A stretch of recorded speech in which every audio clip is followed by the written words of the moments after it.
Moi qui me suis retrouvé dans la rue et qui me suis retrouvé sans lien social, à être vraiment comme rejeté d'un coup d'un seul, alors que j'avais une vie active, j'avais des amis et tout, mais quand t'as plus de téléphone, tout ça, plus rien, ça te permet de pouvoir t'installer en terrasse, comme un client normal en fait. On voit pas que t'as pas payé.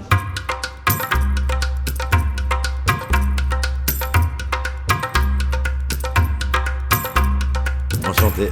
Moi je m'appelle Pierre, voilà, j'ai 34 ans, je vais sur 35. Ça fait maintenant 3 mois que je vis dans une tente. J'ai perdu mon logement suite à diverses raisons. Je suis arrivé sur l'île il y a 3 mois, je vivais d'abord dans la rue, dormir par terre, même les cartons, même les entrées d'immeubles. Tout doucement on remonte la pente, on garde l'espoir et j'ai connu ce pourquoi on se voit aujourd'hui, l'association le Carillon La Cloche, et qui a quand même pas mal changé mon quotidien. Ouais. C'est un réseau de commerçants solidaires qui sont là en fait pour lutter contre une précarité temporaire ou même à long terme pour des SDF ou des gens qui se retrouvent en galère. Soit des cafés suspendus, soit des repas suspendus. Il y a des endroits où tu peux prendre une douche, il y a des endroits où tu peux passer des coups de fil, des endroits où tu as accès à internet, des endroits où tu peux échanger de la monnaie contre un billet. C'est au bon vouloir des clients. C'est souvent des cafés ou restaurants ou même des kebabs ou des friteries. Ça fonctionne par bon. Donc soit c'est les clients qui payent plutôt que mettre un pourboire, il va donner par exemple 1 euro, il va payer 1 euro pour un ticket, et ben ça va être un café suspendu pour quelqu'un. D'autres endroits, par exemple au Lovibon, là où je travaille, on a le droit à des croque-monsieur. Sinon il y a aussi des friperies qui participent. Avec 12 euros en friperie, quand tu es dans la rue, tu te rhabilles vraiment en fait. Après il y a aussi des librairies, il y a des boulangeries qui te donnent du pain ou des viennoiseries. Non, non.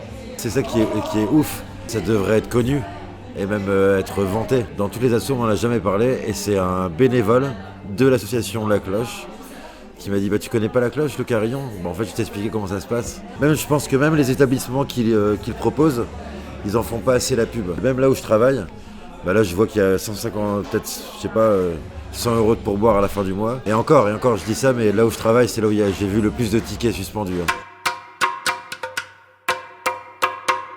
Martin, qui est mon patron, et sa compagne Marie, c'est les seuls qui ont contacté l'association avant l'ouverture de leur restaurant pour faire partie de l'asso, pour faire partie du réseau solidaire. Il y avait une annonce, j'ai postulé et ils m'ont fait confiance. Alors que pourtant je vis dans une tente depuis 3 mois et ils me voient pas comme un SDF, ils me voient comme un salarié classique. Après on vit dans un monde où on est très centré sur soi, il n'y a plus trop de solidarité. C'est ce qui est bien avec La Cloche, c'est que justement ils essaient de briser ça. Moi qui me suis retrouvé sans lien social, à être vraiment comme rejeté d'un coup d'un seul, alors que j'avais une vie active, j'avais des amis et tout, mais quand t'as plus de téléphone, tout ça, plus rien, ça te permet de pouvoir t'installer en terrasse, comme un client normal en fait. On voit pas que t'as pas payé. Tu viens de la rue, on dit pas non, désolé, j'ai pas l'heure.